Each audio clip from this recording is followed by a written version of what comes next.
আজকে আমরা টেটের প্রিপারেশনের 4 নম্বর ক্লাস নিয়ে চলে এসেছি। আজকে আমাদের আলোচ্য বিষয় হলো শিশু মনস্তত্ত্ব। আমরা সকলেই জানি যে আমরা যাদেরকে পড়াবো তাদের বয়স হবে 6 থেকে 14 বছর বয়সের মধ্যে, তাই তারা শিশু।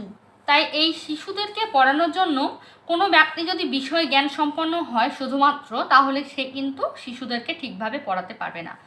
কারণ বিভিন্ন মনস্তাত্ত্বিক যে ব্যক্তিগণ আছে বা শিক্ষাবিদগণ আছে, তারা বহুদিন আগে থেকেই বলেছেন যে কোনো শিশুকে পড়াতে হলে তার মনস্তত্ত্ব সম্বন্ধে আমাদের জ্ঞান থাকতে হবে। এই মনস্তত্ত্ব সম্বন্ধে জ্ঞান যদি আমরা অর্জন করতে পারি, তাহলেই আমরা শিশুকে পড়াতে পারবো। কারণ একজন শিশুকে পড়াতে হলে আমরা তার স্তরে গিয়ে যখন তাকে পড়াবো, তখনই সেই শিশুর কাছে আমাদের পড়ানোটা গ্রহণযোগ্য হবে। নইলে সেই শিশুর কাছে আমাদের পড়ানোটা কোনোভাবেই গ্রহণযোগ্য হবে না।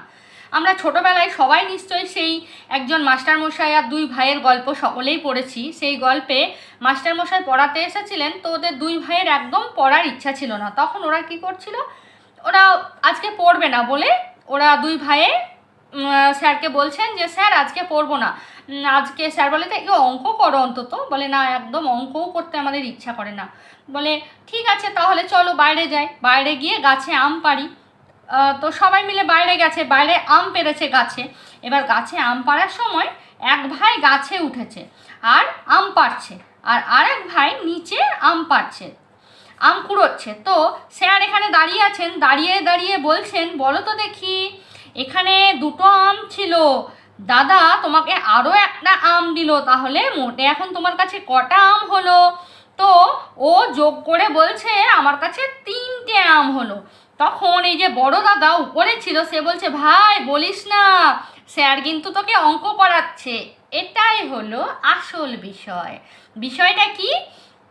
শিক্ষক মহাশয় পড়াবো বলে ওদেরকে পড়ায়নি, গল্পের ছলে, খেলার ছলে ওদের মন বুঝে, অর্থাৎ শিশু মনস্তত্ত্ব বুঝে সেই শিশুদেরকে খেলার ছলে পড়িয়েছিলেন। তাই শিশুরা বুঝতেই পারেনি, ছোটটা তো একদমই বুঝতে পারেনি, বড়টা বড় ছিল বলে বুঝতে পেরেছিল, কিন্তু সেই পড়াটা খুব আনন্দের সহিত তাদের সঙ্গে হয়েছিল, তারা সেই পড়াটা খুব ভালোভাবে নিয়েছিল। তাই এই রকমভাবে শিশুদেরকে পড়ানোর জন্য আমাদের শিশু মনস্তত্ত্ব জানাটা খুব দরকার।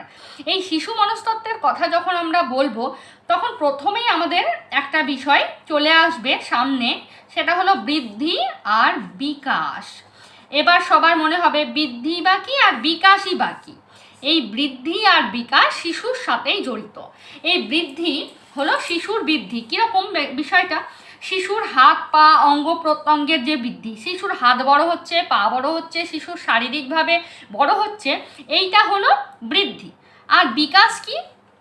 শিশু কোনো কাজ করার উপযুক্ত হয়ে উঠছে, কোনো কাজকে দক্ষভাবে করছে, তখন দেখা যাচ্ছে সেই শিশুটির বিকাশ হয়েছে। কীরকম ব্যাপারটা? এই বৃদ্ধি হলে কি হবে? ওজন উচ্চতার বৃদ্ধি হবে। তাহলে লিখে ফেলি, এই বৃদ্ধি হলে শিশুর কি হবে? ওজন আর উচ্চতার বাড়বে। কিন্তু বিকাশ হলে কি হবে? কর্মক্ষমতার বৃদ্ধি হবে। এই কর্মক্ষমতার বৃদ্ধি হলো বিকাশ। এই যে বৃদ্ধি হলো, আমরা যদি মনে নিজে বোঝার মতন করতে পারি, সেটা এরকমভাবে বলতে পারি যে বৃদ্ধি হলো একটা ছোট গণ্ডি, অনেকগুলো বৃদ্ধি মিলে এই বিকাশটা হয়। এই বিকাশের মধ্যে অনেকগুলো ছোট ছোট বৃদ্ধি রয়েছে। তাহলে বৃদ্ধি হলো একটা ছোট গণ্ডি, আর বিকাশের মধ্যে অনেকগুলো বৃদ্ধি রয়েছে, অনেকগুলো বৃদ্ধি মিলে একসাথে বিকাশ ঘটছে। তাই বলতে পারি যে বৃদ্ধি বিকাশকে প্রভাবিত করে। আচ্ছা, এবারে বৃদ্ধির কথা বলতে গেলে আর একটা বিষয় আমাদের সামনে আসে, সেটা হলো পরিণমন। পরিণমন কি? পরিণমন হলো এমন একটা বিষয় যে বিষয়ের দ্বারা কোনো কিছু করার উপযুক্ত স্তরে মানুষ উপযুক্ত হয়। যেমন হাঁটার জন্য পায়ের মাংসপেশিগুলো উপযুক্ত পরিমাণে পুষ্ট হয়েছে, এটাই হলো পরিণমন। তাই পরিণমন কি করে? বিকাশকে সাহায্য করে। আর এই বিকাশ আর এই বৃদ্ধি কিন্তু সারা জীবনব্যাপী নয়, কিন্তু এই বিকাশ সারা জীবনব্যাপী হয়। কেমনভাবে বলছি আমি? সারা জীবনব্যাপী। কারণ এই যখন কোনো শিশু জন্মায়, কোনো শিশু জন্মালো বা মাতৃগর্ভেই বলি, এই মাতৃগর্ভে যখন শিশু ছিল সে তখন থেকে শিশুর বৃদ্ধি ঘটতে থাকে। একটা সময় এসে কি হয়, সেই বৃদ্ধি থেমে যায়।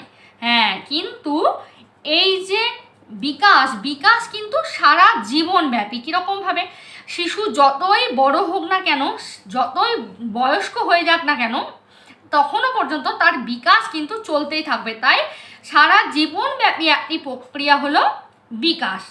তাই আমরা বলতেই পারি যে বৃদ্ধি সারা জীবনব্যাপী নয়, আর বিকাশ হলো একটি সারা